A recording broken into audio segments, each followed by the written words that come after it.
One time I was interviewing a scholar of African spirituality here. Now he was telling me you cannot separate anything in at least from African understanding, from the African cosmology and philosophy and understanding of life.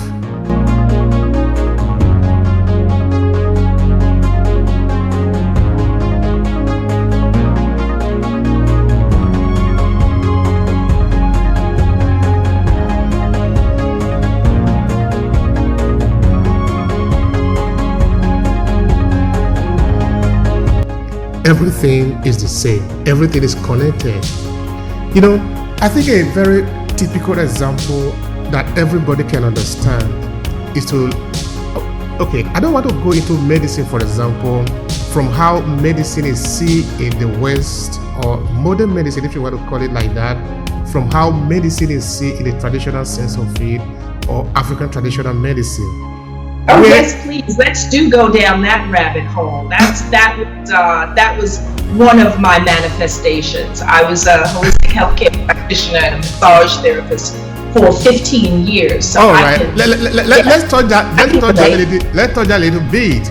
In that here, I've also interviewed other persons, also from the medical field, who are they are medical field here practicing in Europe, but they have an African background. So sometimes they have told me that here medicine seems to look like they seem to look at a human being as if they are dismembering the body, and they want to treat a certain part of the body, like just the eyes.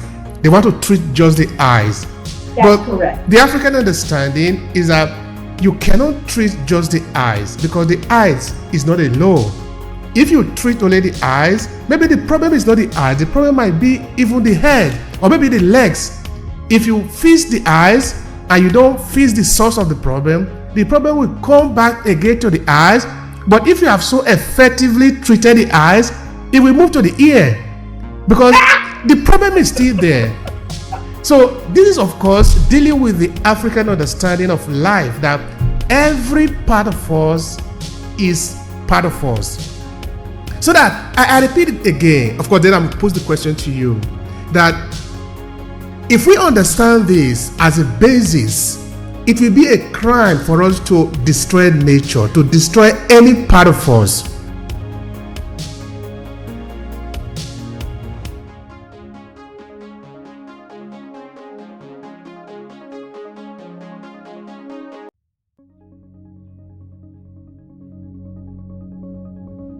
Because any part of the world that you destroy is going to reverberate, and it's going to affect you no matter where you want to go. Of course, we see a lot of billionaires today talking of maybe they want to go to Mars or go to some other places. But at least for now, this earth is the only place we have got. We must live our life according to the balance that we have. If we don't, it's going to affect us. You cannot run away from that. All right, let's come back to the medicine again, because I believe you have something to say there. Please go ahead and share with us. I do, and it will irritate so many professionals. You know, people give a lot of credibility to higher education, which we all do, and I would say it's not so much higher education, it is the ongoing quest for knowledge. Because I know a number of people who are highly educated and dumber than dirt. That I know. I know people, my great grandmother, for example, couldn't read, but boy, could she deliver a baby. She could deliver a breech baby. She could deliver a premature baby and keep it alive.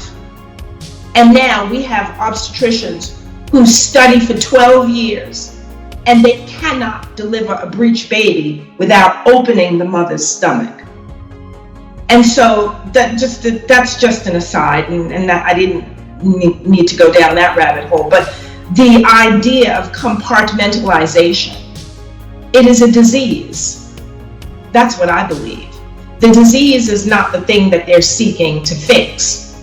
The quivering eye, or the pain in the knee, or the pain in the shoulder, or the broken arm, or the blood disease, or all of these diseases, these pathologies that keep creeping up,